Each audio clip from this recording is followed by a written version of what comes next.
All right, finally, I'm gonna sit down and chat with you guys about my countertop. So, a lot of questions I've been having. Why did I choose this paint for my countertops?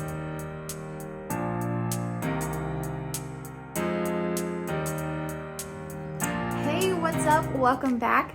Hey, if you're new here, welcome. I am Jessie. On my channel, my motto is pretty much, if I can do it, you can do it. I am all about simplicity, encouragement, and affordability. Speaking of, I painted my countertops by myself for 40 bucks.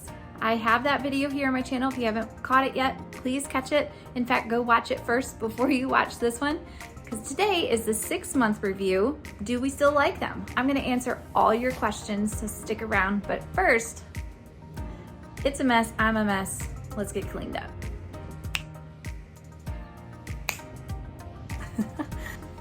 All right, let me get comfy. Why did I choose this paint? If you have not caught my video, I used Appliance Epoxy. Now, some of you have also asked, well, is it food grade? And because I roll dough out on this counter, I appreciate that question. It got me thinking. I don't know the answer to that, if it is food grade or not. I went to the website and kind of looked into it. It didn't say either way. I don't know if it is food grade, it would just say. Not an expert, I don't claim to be. But what is really the difference between a countertop specific epoxy and an appliance epoxy? I will show you the roller I used. It gave me an orange peel finish, which I like. I like the texture. If it were just slippery, slick gloss, I don't think I'd like it as much. This gives it some texture. Now, I had a KoolAid Spill, which wetted some fluorescent colored mailbox mail, and then a cup was set on there. So KoolAid with fluorescent mail, it left that purple pink ring on my counter. It came off, yes, but the magic eraser rubbed off the kind of gloss finish of the counter, which I show as well. Now, the magic eraser, guys, did get off that marker that was on here that I mentioned in my first video. Pretty awesome. The little mark by the coffee maker, there was like a ring, and I shared that in my first video, that something dropped out of the cabinet there, a mug, I think it was a metal mug, and it took a layer off just a few spots right there by the coffee maker, and I feel it, and it's still thin, it's not gotten any bigger, it's not lifting, and it's not peeling. Now, I've said before on that coffee bar, if I were to do it again, I would put more layers of paint on that coffee counter over there. Now, this counter gets used a lot more. The kids sit here and do school. There was crayon, there was highlighter, all came off with the magic eraser. But again, you can see where I used the magic eraser, it took off that gloss finish. That's okay with me. You can't see it unless you're really looking for it. And you can see it on the camera when I go through and kind of show you the pano view of the counter and the reflection of the light. You can see that the gloss is missing. Now, the ring over by the sink, by my cute little grass drying rack right here. See this ring right here? A wine bottle had wine dripping down, and these two drops, I can only imagine that they're wine that sat there, I think. And here's another slight ring right here. So let's see if this comes out. That ring is, like I mentioned before, is from wine. Wine was on the bottom of the bottle, and I set it there, and it sat, I believe, 2 days. Real life, guys, I don't clean my house every day. Do you? I don't. I got too much stuff, and there is yellow. You can't see it unless you're really looking for it. Right there in the same area, there is a scratch, like a double scratch, and a little kind of dent crack that was created there. That was from a handmade ceramic platter. I dropped it. I was washing it and I dropped it, and I went to try to catch it. And I think as I was trying to catch it, I like pushed it into the counter, so it scratched it and it dented it, and there's a crack. That happened at least 2 months ago. It has not continued to lift or peel. I show that to you here.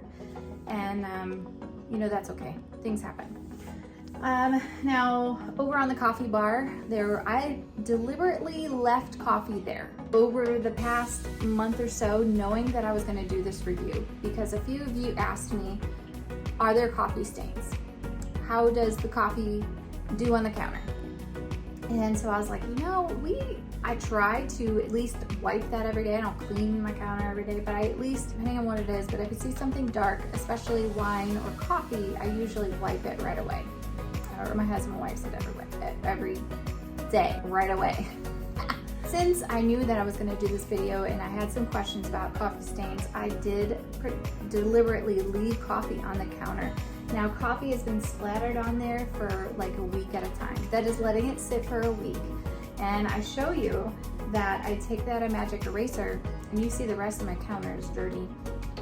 I show you trying to rub it off, and I would say 95% of it came up. You can see slight yellow, kind of like a marbling effect, because there's been a lot of coffee on there. Like every day, coffee gets spilled, it drips, it is what it is. We usually wipe it up, but having left it for you guys just to give it a test, and I'm not kidding you, we left it for weeks at a time, and I would go to clean it, like shoot, I guess I'm not videoing today.